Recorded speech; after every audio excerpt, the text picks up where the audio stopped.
औज़ु बिल्लाहि मिनश्शैतानिर्रजीम बिस्मिल्लाहिर्रहमानिर्रहीम अस्सलातु वस्सलामु अलैका या सय्यदी या रसूलल्लाह व अला आलिका व अज़वाजिका व अस्हाबिका या सय्यदी या हबीबल्लाह।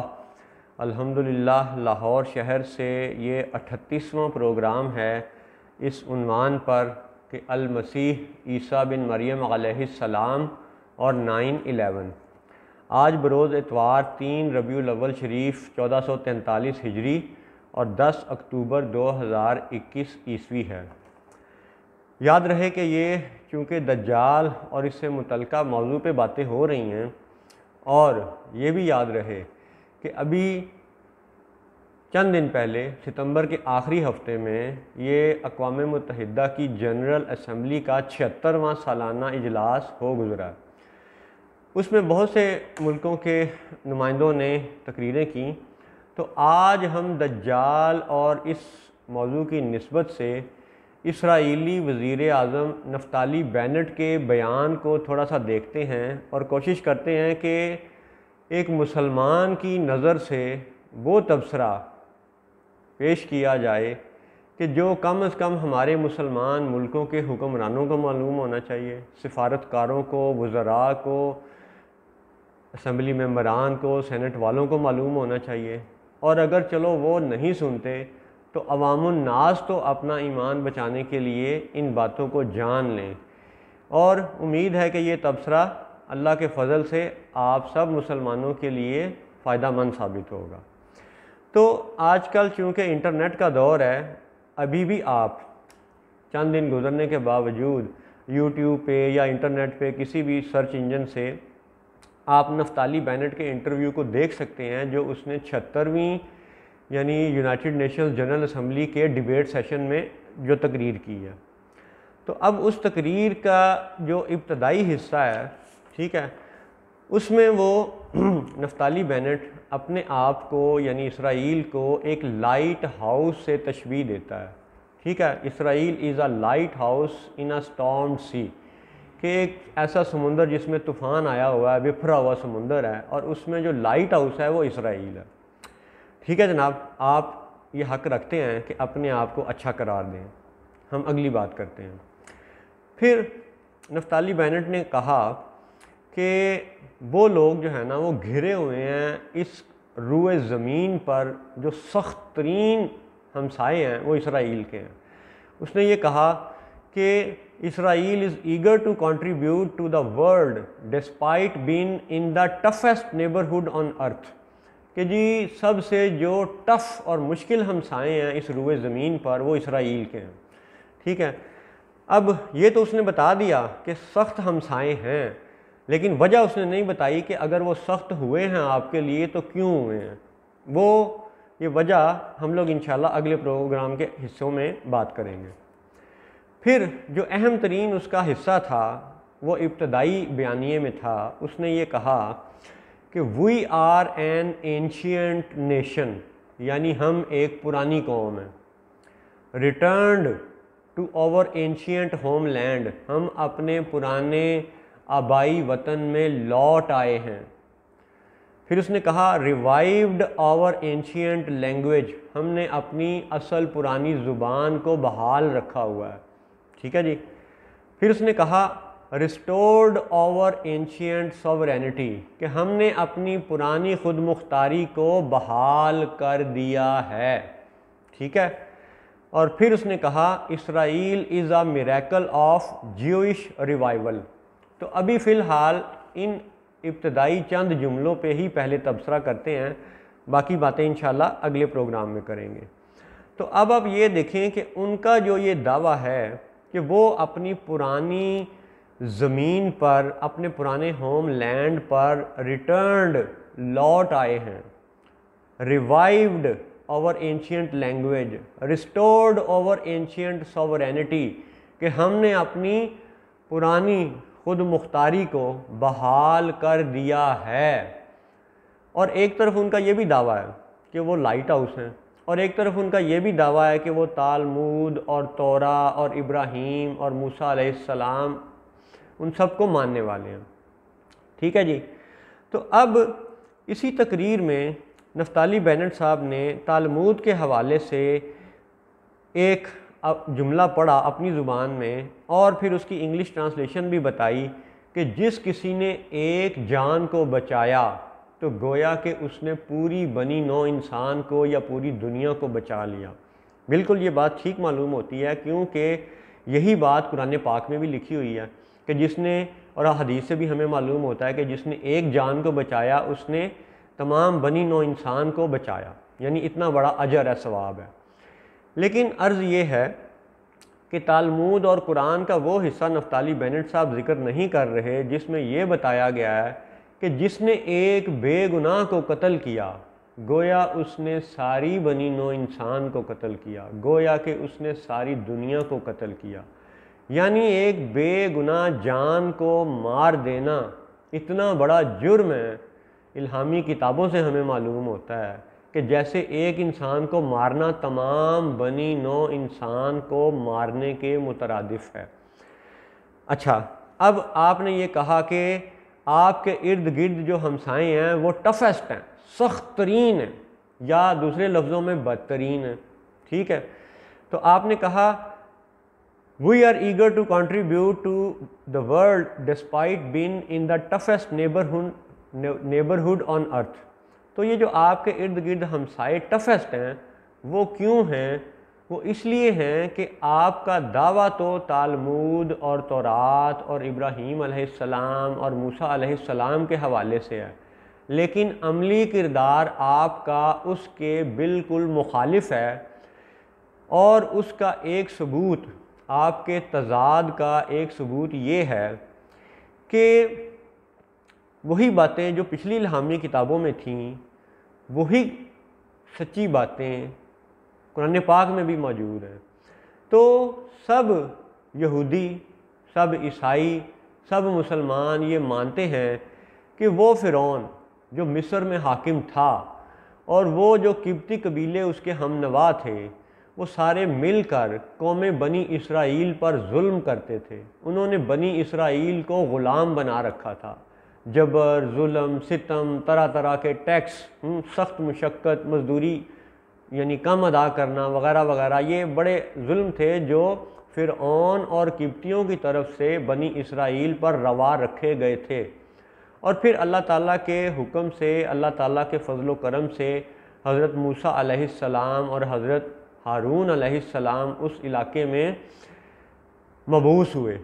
तो हज़रत मूसा अलैहिस्सलाम ने जब बनी इसराइल को फ़िरौन से निजात दिलाने की वो कोशिशों का आगाज़ किया, तो फिर वो लंबा वाक़या है, करते करते फिर वो सूरत हाल आ गई कि जब हज़रत मूसा अलैहिस्सलाम समुंदर पार करके तो मिस्र से निकलकर अर्ज़ मुक़द्दस यानी फ़लस्तीन की तरफ रवाना हुए। और फिर उन्होंने अपनी कौम को कहा कि ऐ मेरी कौम वालों, चलो अब इस यानी अर्ज़ मुक़द्दस में दाखिल हो जाओ। तो इस सियाक़ो सबाक़ में आप कुरान पाक की आयत सुनिएगा। सूरतुल माइदा जो कि कुरान पाक की 5वीं सूरत है, उसमें वैसे तो आयत 19, 20, 21 तीनों ही ज़बरदस्त हैं और माशाल्लाह यानी अच्छा तबसरा बनता है इस मौजू के हवाले से। लेकिन फ़िल वक्त आप ये सुने, आऊज़ु बिल्लाहि मिनश शैतानिर्रजीम व इज़ क़ाला मूसा लिक़ौमिही या कौम इज़्कुरू निअमतल्लाहि अलैकुम इज़ जअल फ़ीकुम अंबिया व जअलकुम मलूकम व आताकुम मा लम युअति अहदम मिनल आलमीन। फिर अगली आयत में 21वीं आयत में इरशाद है, या कौम इदखुलुल अर्दल मुक़द्दसतल्लती कतबल्लाहु लकुम वला तरतद्दू अला अदबारिकुम फतनक़लिबू ख़ासिरीन। इसका तर्जुमा समाअत फरमाइए आयत नंबर 20 और 21 का। व इस काला मूसा से बात शुरू हो रही है, यानी हज़रत मूसा अलैहिस्सलाम का जिक्र है। और जब मूसा ने कहा अपनी कौम से, ऐ मेरी कौम, अल्लाह का एहसान अपने ऊपर याद करो कि तुम में से पैगंबर किए और तुम्हें बादशाह किया और तुम्हें वो दिया जो आज सारे जहान में किसी को ना दिया। या कौम इदखुलुल अर्दल मुक़द्दसतल्लती, ए कौम इस पाक ज़मीन में दाखिल हो जो अल्लाह ने तुम्हारे लिए लिखी है और पीछे ना पलटो कि नुकसान पर पलटोगे। अब ये वो आयत हैं जिसमें कि हज़रत मूसा अलैहिस्सलाम बनी इसराइल को लेकर फ़लस्तीन की तरफ जा रहे हैं और वहाँ अपनी कौम को कहते हैं कि अब तुम यहाँ दाखिल हो जाओ। तो ये होता है मसीहा, ये होता है निजात दिलाने वाला कि फ़िरौन जो मिस्र में था वहाँ से ले कर के आप बनी इसराइल को रवाना हुए, समुंदर पार किया, फिर वो बीच में जो इलाका है जहाँ पे कोहे तूर का पहाड़ है, ठीक है, फिर उससे भी आगे चलते चलते ये आगे जो अर्ज़ मुक़द्दस फ़लस्तीन का इलाका है वहाँ पे मस्जिद अक्सा है, तख्त दाऊद है, तख्त सुलेमान है, ठीक है जी, यही मस्जिद अक्सा ही वो तख्त सुलेमान है, यही मस्जिद अक्सा ही तख्त दाऊद है। तो अब मसीहा जिन्होंने यानी वो हज़रत मूसा अलैहिस्सलाम जिन्होंने बनी इसराइल को फ़िरौन से निजात दिलाई, वो अपनी कौम को इशारा करके कहते हैं कि अब तुम इस अर्ज़ मुक़द्दस में दाखिल हो जाओ। यानी मसीहा खुद कौम को लेके आते हैं और अर्ज़ मुक़द्दस में दाखिल करते हैं, करवाते हैं अपनी रहनुमाई में। ये है कुरान, ये है मूसा अलैहिस्सलाम का बनी इसराइल को फ़िरौन के जुल्म से निजात दिलाना, वहाँ से आज़ादी दिलाना और अर्ज़ मुक़द्दस में दाखिल करवाना। तो इसको आप यूँ समझें कि अब आज के जो सहूनी इसराइली रियासत सजाए बैठे हैं और दावा उनका ये है कि ये अर्ज़ मऊद है जिसका उनसे वादा किया गया है, तो वादे के हिसाब से वो एक मसीहा का इंतज़ार भी कर रहे हैं। तो अब वो जो हज़रत मूसा अलैहिस्सलाम की 10 कमांडमेंट्स का जो भी बचा खुचा हिस्सा इस वक्त यहूदियों के पास मौजूद है, ठीक है, उन 10 कमांडमेंट्स में भी तो यही ज़िक्र है कि वो मसीहा आएगा तो तुम्हें अर्ज़ मुक़द्दस में दाखिल करेगा।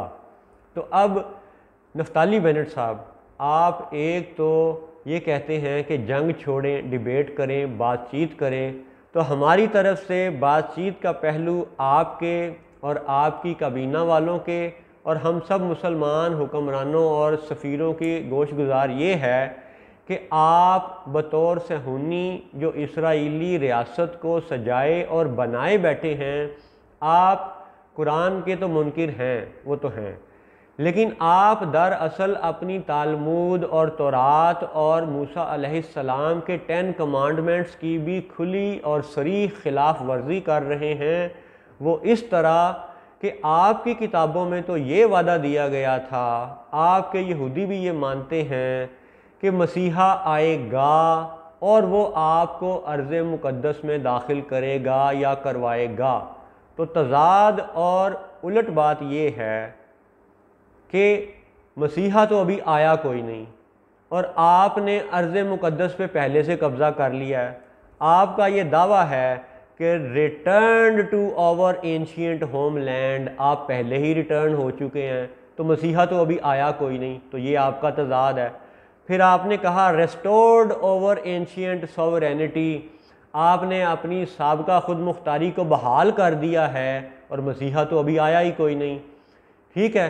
तो इसका मतलब है कि आपके कौलो फेल में तज़ाद है और यही तज़ाद, यही झूठ, यही दजल, यही तो फितना दज्जाल की निशानी है कि दज्जाल यरूशलेम का हुक्मरान होगा और झूठ बोलेगा और उसकी जो सेज सजाने वाले याजूज और माजूज हैं, ठीक है, वो भी झूठ बोल रहे हैं। झूठ ऐसा झूठ है कि मीडिया जो आप ही का एक खिलौना है, जो आप ही की एक छोड़ी हुई एक जनाब हिडन गवर्नमेंट है जो लोगों के जहनों पे हुक्मरान है इस वक्त, वो लोगों को सही पहलू की तरफ गौर करने का इशारा ही नहीं देते, लोगों को सही पहलू दिखाते ही नहीं हैं, बताते ही नहीं हैं। और अगर कोई इक्का दुक्का कोई उठ के सच बोल दे तो उसके लिए जनाब आप लंबी लंबी सज़ाएं मुकर्रर कर देते हैं, जिसमें से एक मिसाल जूलियन असांज भी है, एक मिसाल अल्लामा खादिम हुसैन रिजवी भी हैं, एक मिसाल साद हुसैन रिजवी भी हैं और दीगर मुसलमान यानी लीडरान जो आप लोगों की सख्तियों का शिकार होते हैं।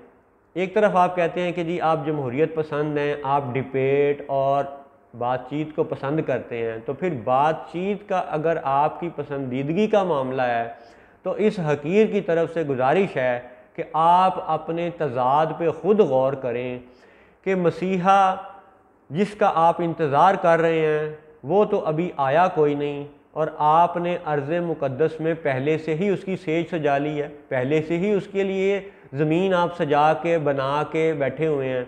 तो इसका मतलब है कि तज़ाद आपके कौलो फ़ेल में मौजूद है। कुरान में, तालमूद में, तौरात में, 10 कमांडमेंट्स में तो ये ज़िक्र है कि मसीहा आएगा, वो आपको अर्ज़ मुक़द्दस दिलवाएगा, और आप पहले से ज़मीन जनाब बना के बैठ गए हैं और मसीहा का इंतज़ार कर रहे हैं। तो ये दोनों बातें आपस में मुताबिकत नहीं रखती। अगर आप एक जमहूरियत पसंद और डिबेट पसंद हैं तो फिर आप अपनी सहूनी कबीना और यहूदी लोगों और जो भी आपकी इसराइल की डाइवर्स कैबिनेट है उसमें जाके बात करें, और फ़लस्तीनी इलाके को फौरी तौर पर आप छोड़ें। जहाँ से जर्मनी के हिटलर ने आपको मार के निकाला था, आप वहाँ जाके बैठे, वो आपका घर बार था। ठीक है जी, ये था एक इब्तदाई तबसरा कि आप तालमूद और तौरात की हकीकी और 10 कमांडमेंट्स की हकीकी जो पेशन गोइयाँ हैं उनको आप मान नहीं रहे। मसीहा आया कोई नहीं और आपने अपनी सॉवरेनिटी को पहले से बहाल कर लिया है, तो ये आपका खुला तज़ाद है। दूसरी बात, फिर आपने अपनी तकरीर के इब्तदा में भी अपने आप को लाइट हाउस करार दिया, और सबसे आखिरी जुमलों में भी आपने अपने आप को लाइट हाउस करार दिया, और फिर बीच में आपने ये भी कहा कि डिस्टिंग्विश्ड डेलीगेट्स, ये जो अक़वाम मुत्तहिदा की जनरल असम्बली में 193 ममालिक के नुमाइंदे बैठे हुए हैं, इनके लिए not political but moral choice ये है बिटवीन डार्कनेस एंड लाइट, कि वो या तो जुल्मात को, अंधेरे को चुन लें या फिर रोशनी, लाइट, नूर को मुंतखब कर लें। यानी आपने ये इस हवाले से कहा कि अब 193 ममालिक को भी इसराइल को तस्लीम कर लेना चाहिए। तो लाइट करार देना, वो आप इल्म और टेक्नोलॉजी में एक स्टेप नहीं गालिबन 100 स्टेप आगे हैं। आपका अपने आप को लाइट हाउस कहना, एलुमिनाती कहना, रोशन ख्याल कहना, वो एक पहलू है। लेकिन दूसरा पहलू ये है कि आप दुनिया वालों को ये दावत देते हैं कि मॉरल चॉइस, इखलाकी जो है ना वो इंतखाब ये है कि आप या अंधेरा चुन लें या नूर चुन लें, रोशनी चुन लें। तो सवाल है कि क्या अगर आज कोई दुनिया वाला पूरी दुनिया में से 2021 या ऑनवर्ड आपको बतौर नूर कबूल कर ले, तो क्या आप उसे बतौर यहूदी कबूल करेंगे? आप इसका जवाब दें। ठीक है, सुनने वालों को भी पता लग गया है कि आपकी तरफ से जवाब क्या था, क्या है और क्या होगा। फिर अगर कोई आपको बतौर नूर कबूल कर ले तो क्या आप उसको यहूदी मान लेंगे? क्या आप उसको यहूदियत की तरह इसराइली हकूक़ देंगे? वो शख्स अगर इसराइल में आ जाए तो क्या आप उसको पूरे इसराइली हकूक़ देंगे? क्योंकि आप दुनिया को मॉरल चॉइस दे रहे हैं। तो फिर अगर दुनिया मॉरल चॉइस में से लाइट को चूज़ कर ले तो क्या आप दुनिया को इसराइली हकूक़ देंगे? बताइएगा। फिर आपका ये दावा है कि जी डरबन में जो रेसिस्ट और जनाब वो कॉन्फ्रेंस होने वाली थी, 38 मुल्कों ने उसका बाइकाट किया, और अमेरिका जो आपका बहुत बड़ा ट्रस्टेड पार्टनर है, ठीक है, ट्रस्टेड फ्रेंड है, ठीक है, तो उसने आपका बड़ा साथ दिया है, क्योंकि रेसिस्ट और डरबन कॉन्फ्रेंस के हवाले से आपने यानी नस्ल परस्ती की मुखालफत की है। तो फिर बात वही है कि अगर आप नस्ल परस्ती के मुखालिफ हैं और आप सारी दुनिया को मॉरल चॉइस के तौर पर नूर को मुंतखब करने की दावत भी दे रहे हैं, तो फिर आप ये तो बताइए कि एक तरफ आप हज़रत इब्राहीम अलैहिस्सलाम को मानने का दावा करते हैं और दूसरी तरफ हज़रत इब्राहीम अलैहिस्सलाम की निस्बत से अम्मा हाजरा रदी अल्लाह ताला अन्हा और हज़रत इस्माईल अलैहिस्सलाम को आप खुश दिली से तो कभी कबूल नहीं करते। ठीक है, तो क्या ये रेसिस्ट होने का इशारा नहीं है? फिर दूसरी बात कि आप ही के जो बड़े थे वो खैबर में भी सदियों तक बैठे रहे, हज़ारों सालों से बैठे हुए थे, ठीक है, मदीना में आसपास वो बैठे हुए थे, तो वो किस नबी का इंतज़ार कर रहे थे? ये वही आखिरी नबी थे जिनकी बशारतें तौरात में, तालमूद में, सारी ही इल्हामी किताबों में, सुहफ़ इब्राहीम में, सुहफ़ मूसा में, ठीक है, ये निशानियां बता दी गई थीं कि अहले किताब को तो इतनी निशानियां बता दी गई हैं कि कमा यारिफून अबनाअहुम, कि वो उस नबी को ऐसा पहचानते हैं जैसे कोई आदमी अपने बेटों को पहचानता है। यानी मिसाल यूँ दी गई कि आज अगर हम स्कूल के दरवाजे से अपने बच्चे को लेने चले जाएं छुट्टी के वक्त और स्कूल में से हज़ारों बच्चे निकल रहे हों, तो उन हज़ारों में से बंदा अपने बच्चे को खुसूसी तौर पे पहचान लेता है, हज़ारों के मजमे में से भी। तो ये मिसाल आप समझें कि कुरान पाक में ये मिसाल क्यों बयान फरमाई गई, कमा यारिफून अबनाअहुम, कि ये अहले किताब तो उस आखिरी नबी को ऐसा पहचानते थे कि जैसे कोई शख्स अपने बेटों को पहचानता है। यानी पहचान इतनी वाज़े थी। और आपके जो बड़े थे वो खैबर और मदीना में हज़ारों सालों से, सदियों से बैठे हुए थे, तो वो जिस नबी का आप इंतज़ार कर रहे थे, उन आखिरी नबी का, हजूर नबी अकरम सल्लल्लाहु अलैहि वसल्लम का, यानी मुहम्मद रसूलुल्लाह सल्लल्लाहु अलैहि वसल्लम का इनकार आपने महज नस्ल परस्ती की वजह से इनकार किया।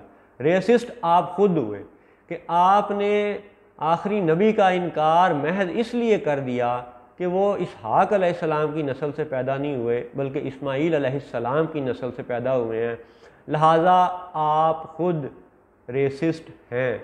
और आपको ये ज़ेब नहीं देता कि आप दुनिया वालों को रेसिस्ट के नाम पर तानो तशनी करें। तो ये डिबेट का एक नुक्ता हमारी तरफ से अर्ज़ है।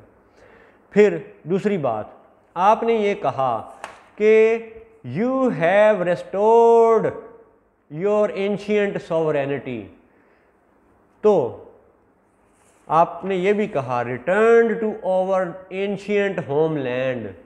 तो बात यह है कि जिस आखिरी नबी का इंतज़ार आप खैबर और मदीना में कर रहे थे, उस नबी का सबक तो उम्मत के लिए ये है एंशियंट होमलैंड के हवाले से।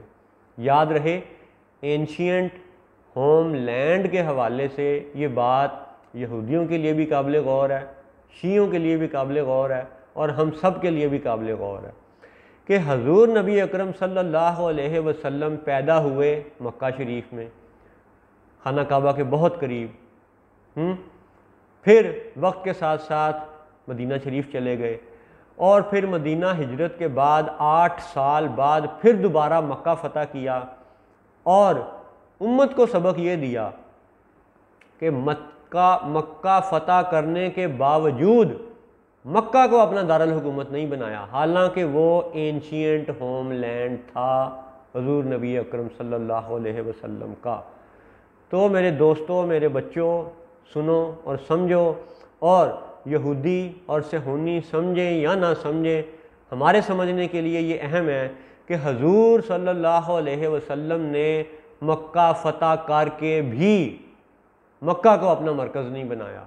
और यही बात हज़रत अली रज़ी अल्लाह ताला अन्हु ने भी अपनी सुन्नत से साबित की कि जब वो मदीने से उठे तो इराक़ चले गए, ना तो उन्होंने किबला अव्वल यरूशलेम को, फ़लस्तीन को अपना मरकज़ बनाया, ना उन्होंने मक्का को अपना मरकज़ बनाया, हालांकि हज़रत अली के ज़माने तक दोनों किबले मुसलमान फ़तह कर चुके थे, मुसलमानों ही के ज़ेरे इंतज़ाम थे, लेकिन हज़रत अली ने भी ना यरूशलेम को अपना मरकज़ बनाया और ना मक्का को अपना मरकज़ बनाया।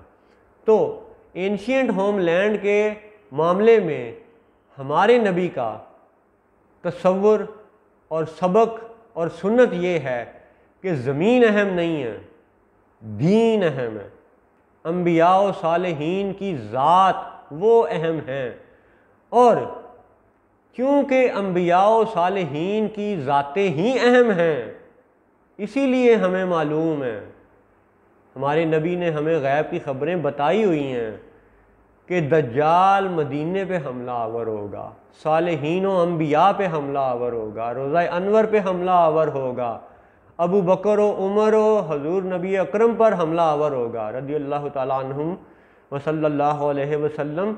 तो ये मेरे मुसलमान दोस्तों, बच्चों, भाइयों और मुसलमान सफ़ीरों, मुसलमान हुक्मरानों, तुम सब की खिदमत में ये फिर से अर्ज़ है कि रोज़ा अनवर इस बात की निशानी है कि हमारे अव्वलीन खलीफा, एक तो वो ख़त्म नबूवत के महाफिज़ हैं और दूसरे खलीफा क़िबला अव्वल के फ़ातिह हैं।